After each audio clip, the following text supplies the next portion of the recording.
Okay, I got something that's on my mind real quick. Okay,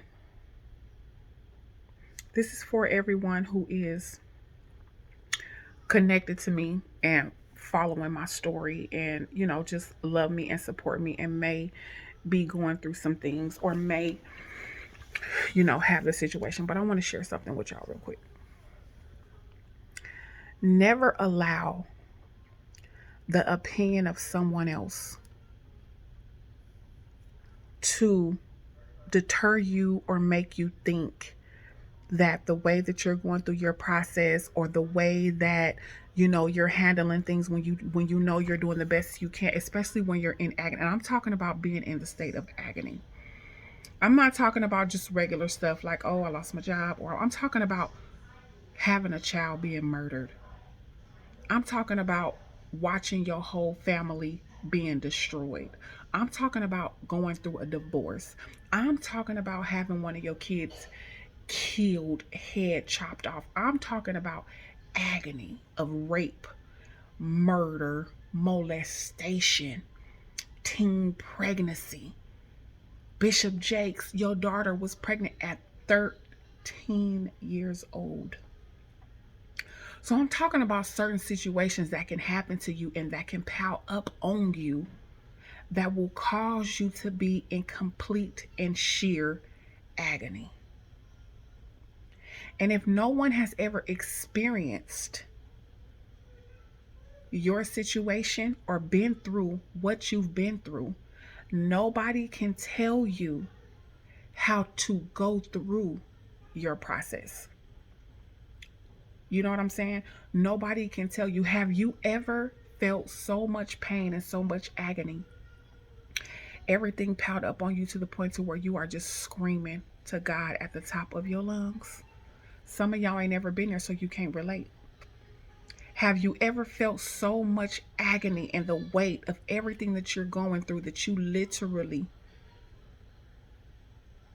beat on your chest and smoked on your chest in your closet in agony, screaming at the top of your lungs? Have you ever been there? Have you ever been there?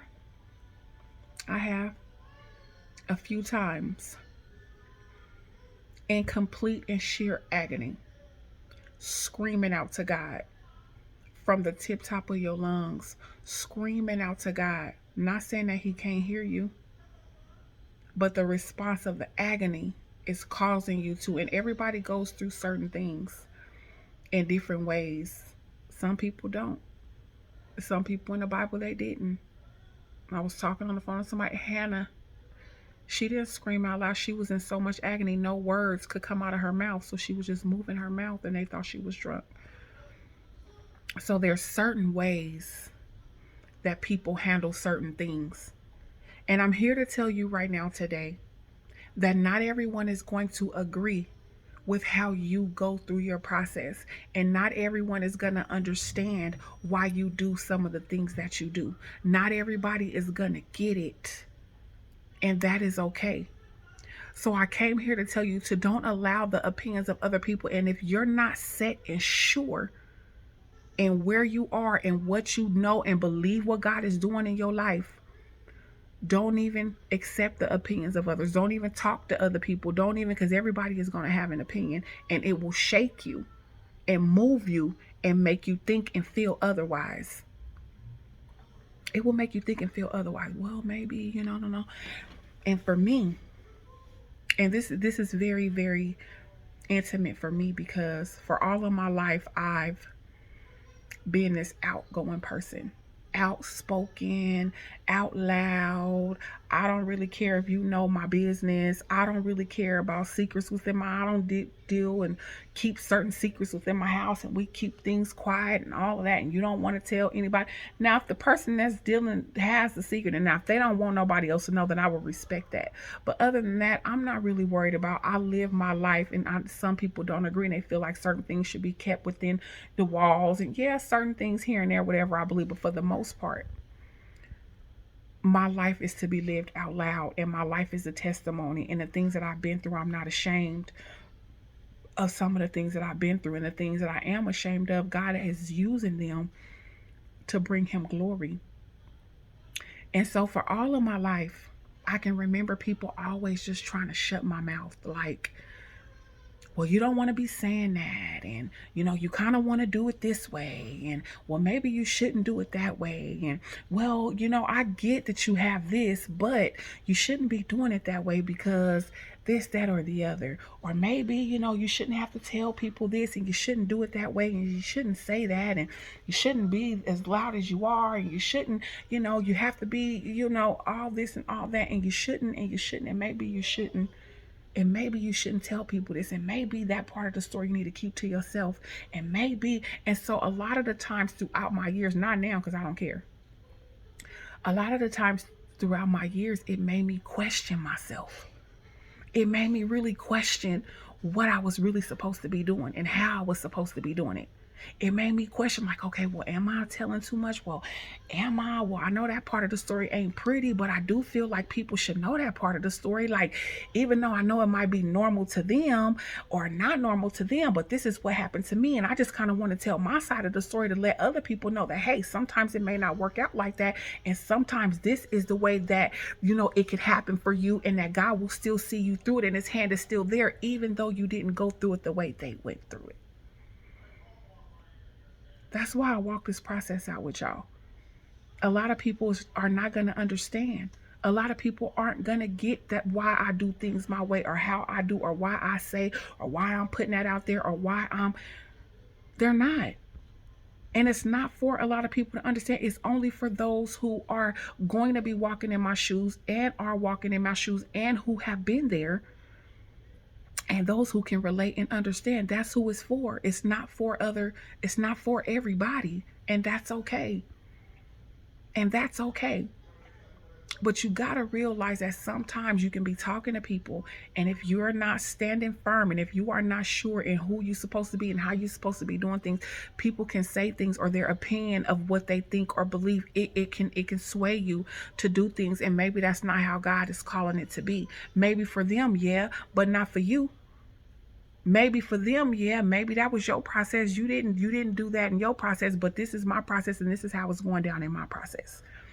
And in my process, there's going to be other people that's going to relate. And eventually I'm going to be able to tell them what I did and how I got through.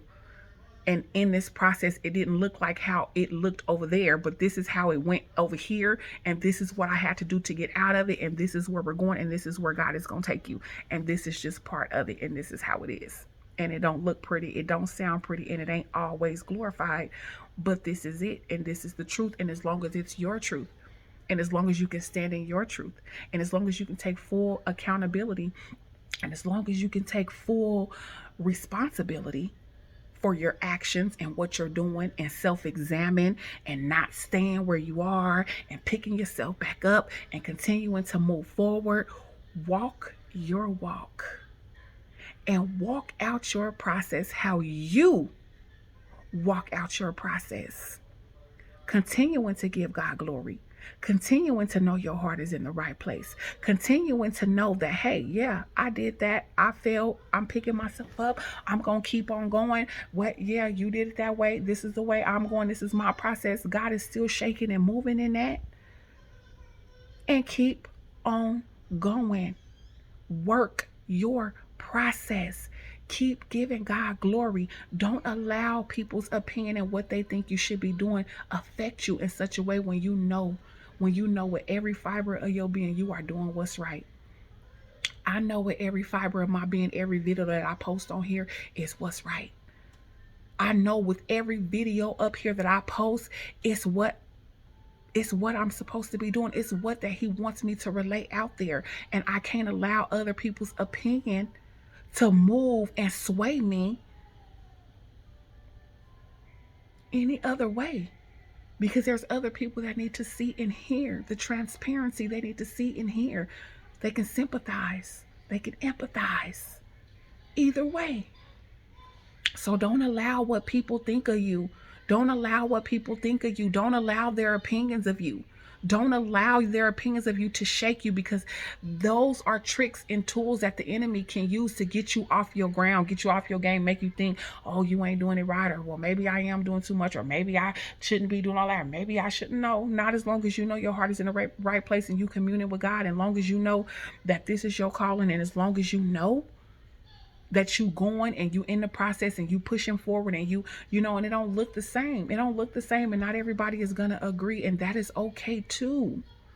It's okay, because at the end of the process, the ultimate goal is for God to get the glory. That's the ultimate goal. The ultimate goal is for God to get the glory. It's for him to get the glory, and that is the purpose of the process. It doesn't say how it's supposed to look. It's going to look different for each and every individual. It's going to look different for each and every individual, but the outcome is for God to get the glory. So I just wanted to share that with you guys. But I wanted to say this too. Samuel in the Bible was mourning Saul. I have been in a state of grief and mourning for some time now, in hurt, pain, agony with the divorce and all of this and everything that's happening.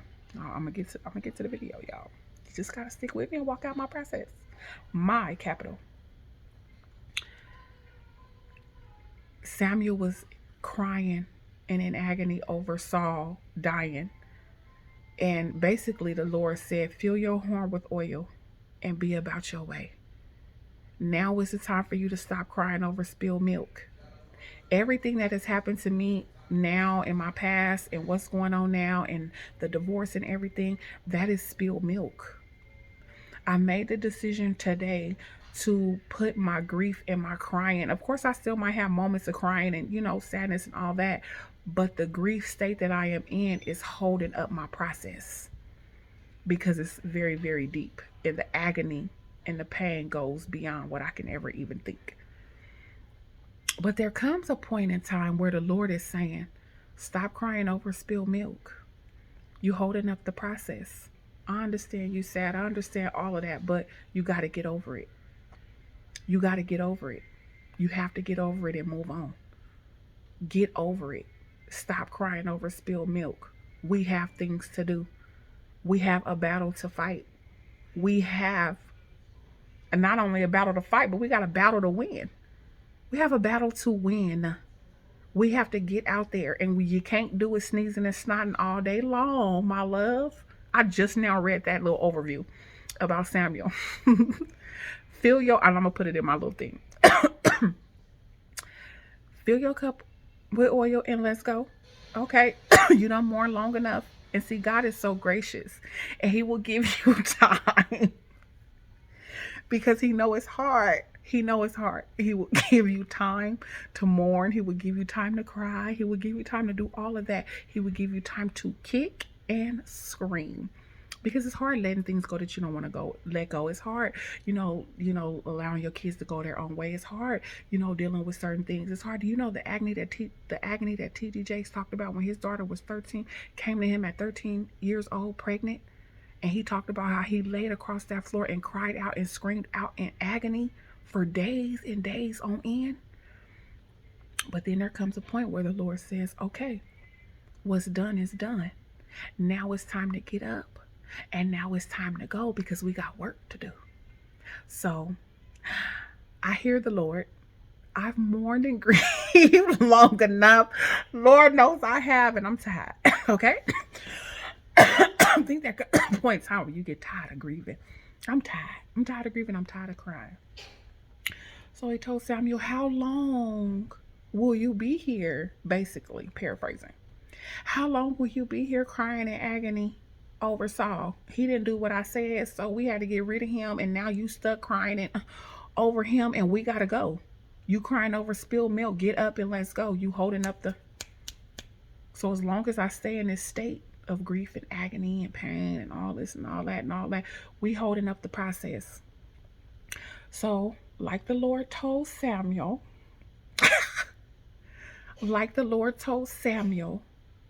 I'm going to fill my horn with oil and be about my way. I am going to stop crying over spilled milk and look within Shantara and deal with the agony and the grief and the pain and the bitterness and the hatred and all these things. And I'm going to be about my way. And I'm going to get over it. Doesn't sound nice at all, I know. Sounds kind of rude. But at some point, the Lord need to get you. The Lord can sound rude sometimes. Like, girl, bye. Get over it. And let's go. So I'm going to take the advice that he gave Samuel on today and fill up my horn with oil, the anointed one, and be on my way. We got a battle to fight and victories to proclaim. I love y'all. And until the next time, inspire. Be inspired. I love you guys. God bless you.